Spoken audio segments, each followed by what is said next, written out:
Good morning from the first day of Baselworld. So we're on our way to the show. It doesn't quite open for another hour or so, but we have to get the press badges first, and then it's off to see Zin, right? Yeah, it's Zin from noon, and from 1:30 it's Rolex. Rolex. So it's going to be an awesome day. This is going to be a great episode.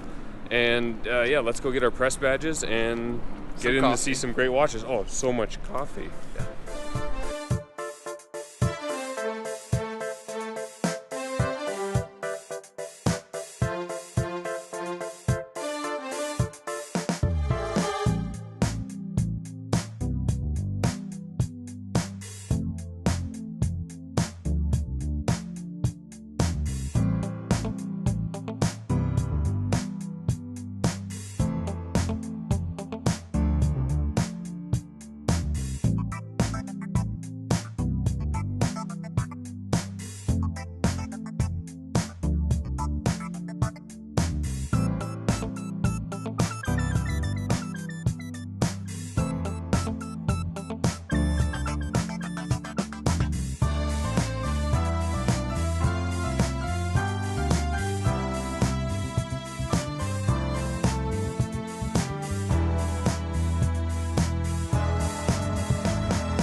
So we just wrapped up with Rolex. Before that was Zin. I hope you got a chance to appreciate some of the watches, and obviously in-depth photos, all that sort of stuff on the site at aBlogtoWatch.com.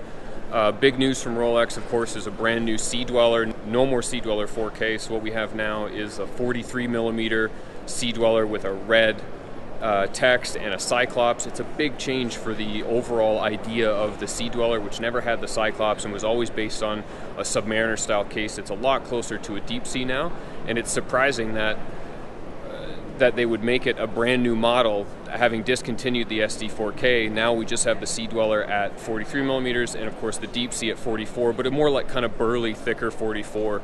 So it definitely slots in between a sub and a deep sea, but it's an interesting path for the brand and definitely a big change to the Sea Dweller that we've known and loved for so long. So up next, we've got a handful more meetings, off to see Bell and Ross and others. I hope you're enjoying, and try and keep up.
Alright, so that's a wrap with Bell & Ross. Obviously some cool stuff. I really like the racing direction that they go with, and the kind of connection to the steering wheels. I think those are pretty cool watches, and obviously there's a lot of tech involved in their design and creation. Before we go too far, two cool booths here to point out. I have Breitling here, which has an actual aquarium above it with jellyfish, and the inside kind of looks like an old cruise ship. We'll show that to you when we actually have our Breitling meeting. And then behind me here is the back of the Omega booth, which has a whole pictorial for the 60th anniversary of the Speedmaster with some really, really cool references on display, so we'll try and capture a little bit more of that. Up next, we've got Tag Heuer, and there's always a lot to look forward to. The new Octavia, we started to see that on Instagram today, and it looks like they've really solidified that design. I can't wait to put it on wrist.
Alright, so that's the end of day one at Basel, press day.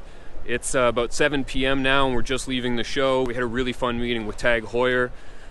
Cool to see the Octavia, kind of the production version. I think that watch is going to be really popular. It's really good on wrist. It looks great. I love the kind of subtle use of the date at 6.